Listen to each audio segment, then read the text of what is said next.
Vamos ser sinceros, todo mundo já comeu um frango tikka masala que era ok, um pouco sem graça, talvez meio aguado, especiarias tímidas, sem personalidade. Aquele jantar de meio de semana que promete muito, mas não entrega tudo.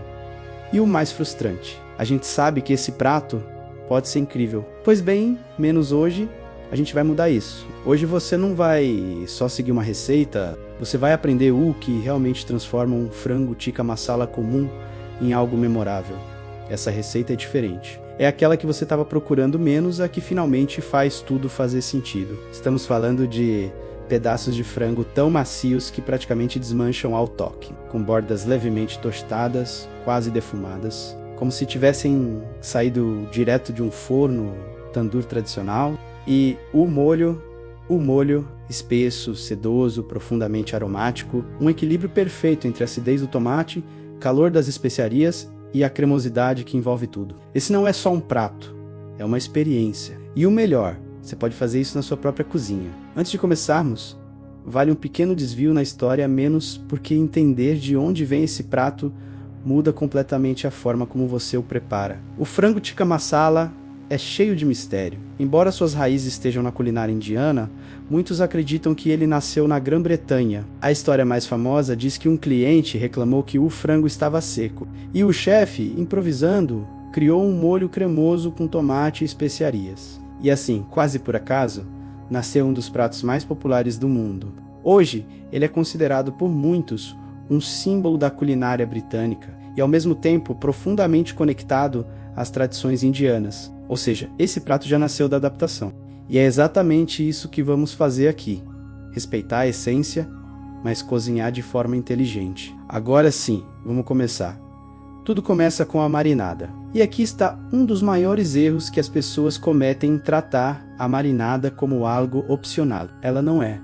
A marinada é onde o sabor começa a se construir. É o que garante que cada pedaço de frango esteja temperado por dentro, não só por fora. Se você tiver tempo, deixe marinar por 3 a 4 horas. Se puder deixar durante a noite, melhor ainda.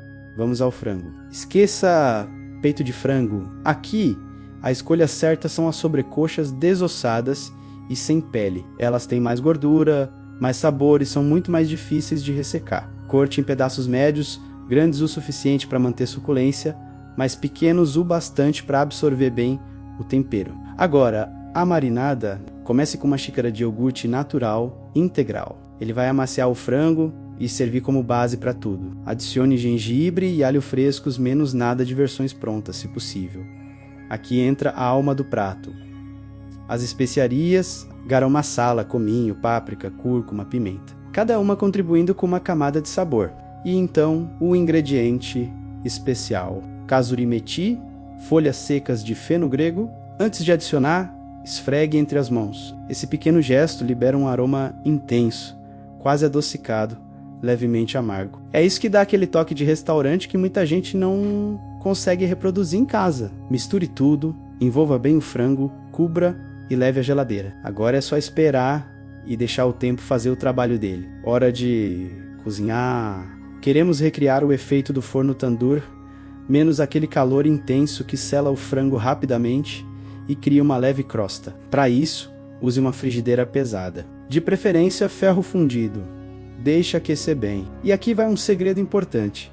Não lotar a panela. Se você colocar muito frango de uma vez, ele vai cozinhar no próprio vapor e não dourar. Cozinhe em etapas.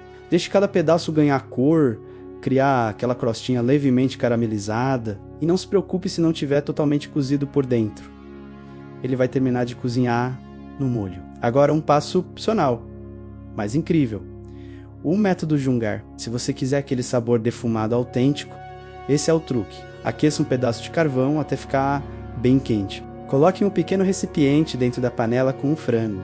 Adicione um pouco de manteiga ou óleo sobre o carvão e rapidamente tampe tudo. A fumaça vai perfumar o frango em poucos minutos. É simples, mas transforma completamente o resultado. Agora, o molho. É aqui que tudo se conecta. Comece com uma boa quantidade de ghee ou manteiga. Adicione uma cebola bem picada e cozinhe com paciência. Esse não é um passo rápido. Queremos que a cebola fique dourada, quase caramelizada. É isso que traz profundidade ao molho. Adicione gengibre e alho novamente, reforçando a base de sabor. Agora, o tomate. Pode ser purê ou tomate bem triturado. Cozinhe até o óleo começar a se separar da mistura. Esse é o sinal de que os sabores estão concentrados. Adicione água quente, não fria menos para não interromper o cozimento, e deixe tudo cozinhar lentamente. Aqui, o tempo é ingrediente. Quanto mais o molho reduz, mais intenso ele fica. Agora vem a transformação final. Adicione creme de leite ou nata, se quiser algo ainda mais rico.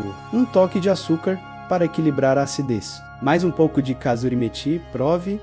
Ajuste sal, ajuste especiarias. Esse é o momento de fazer o prato ser seu. Agora, volte com o frango para a panela. Misture bem. Deixe cozinhar por mais alguns minutos. O frango absorve o molho. O molho envolve o frango. Tudo se integra. E pronto. Sirva com arroz basmati soltinho. Ou com pão não quentinho, perfeito para mergulhar no molho. Observe a cor vibrante. Sinta o aroma. Esse é o tipo de prato que faz a cozinha inteira parar. E aqui está a melhor parte. Agora você sabe o porquê das coisas. Você não está apenas seguindo uma receita. Você está cozinhando com intenção. Obrigado por cozinhar comigo hoje. Se você chegou até aqui, já deu o passo mais importante, decidiu fazer melhor. Agora é só aproveitar. Bom apetite!